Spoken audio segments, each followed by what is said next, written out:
Welcome to your INTL621 course, Signals Intelligence. I'm Dr. Tim Dosemagen, and I'll be serving as your faculty, guide, and facilitator for the next 8 weeks. My first exposure to the world of signals intelligence came while serving in the United States Air Force as a cryptologic linguist, including half a decade collecting SIGINT in the Korean Peninsula and finishing my work at the National Security Agency, where we began to target the People's Republic of China. The field is tremendously fascinating. I know you're going to enjoy the course, and it's ever evolving. So, just what is signals intelligence? SIGINT is the act and the field of intelligence gathering by interception of signals, whether they're communications between people or organizations, comment, or electronic signals not directly used in intelligence communication. That's referred to as ELINT. A classified and sensitive information is usually encrypted.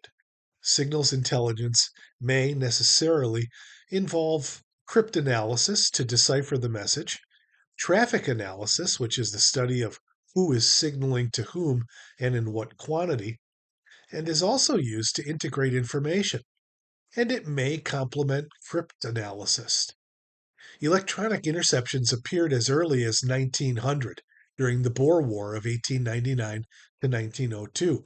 The British Royal Navy had installed wireless sets produced by Marconi on board their ships in the late 1890s, and the British Army used some limited wireless signaling. The Boers captured some wireless sets and used them to make vital transmissions. Since the British were the only people transmitting at the time, well, the British did not need special interpretation of the signals that they were using. The birth of signals intelligence in a modern sense really dates from the Russo Japanese War of 1904 and 1905. As the Russian fleet prepared for conflict with Japan in 1904, the British ship HMS Diana, stationed in the Suez Canal, intercepted Russian naval wireless signals being sent out for the mobilization of the fleet for the first time in history. Over the course of the First World War, new methods of signals intelligence reached maturity. Russia's failure to properly protect its communications fatally compromised the Russian army's advance early in World War I and led to their disastrous defeat by the Germans under Ludendorff and Hindenburg in the Battle of Tannenberg. In 1918, the French intercepted personnel captured a message written in the new ADF-GVX cipher, which was cryptanalyzed by George Penyon. This gave the Allies advanced warning of the German 1918 spring offensive, which was tremendously useful in the outcome of the war. The use of SIGINT had even greater implications during World War II. The combined efforts of intercepts and cryptanalysis for the whole of the British forces in World War II came under the code name Ultra, managed by the Government Code and Cipher School at Bletchley Park. Properly used, the German Enigma and Lorenz ciphers should have been virtually unbreakable, but flaws in the German cryptographic procedures and poor discipline among the personnel carrying them out created vulnerabilities which made Bletchley's attacks feasible. Bletchley's work was essential to defeating the U-boats in the Battle of the Atlantic and to the British naval victories in the Battle of Cape Matapan and the Battle of North Cape in 1941.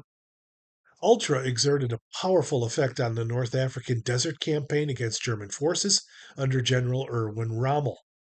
General Sir Claude Auchinleck wrote that were it not for Ultra, Rommel would have certainly got through to Cairo. Ultra decrypts featured prominently in the story of Operation Salam, the mission across the desert behind the Allied lines in 1942, and prior to the Normandy landings on D-Day in June of 1944, the Allies knew the locations of all but two of Germany's 58 Western Front divisions. During this course, we can expect to study the following main themes. 1. The evolution of signals intelligence. 2. Signals intelligence and the modern age. 3. Ethical and policy implications for signals intelligence. Support to domestic intelligence, the growth and future of the information domain, the nexus of the information domain and signals intelligence support to information operations, and the future of signals intelligence. I'm your instructor, Dr. Tim Dosemagen. Thanks for watching, and see you in class.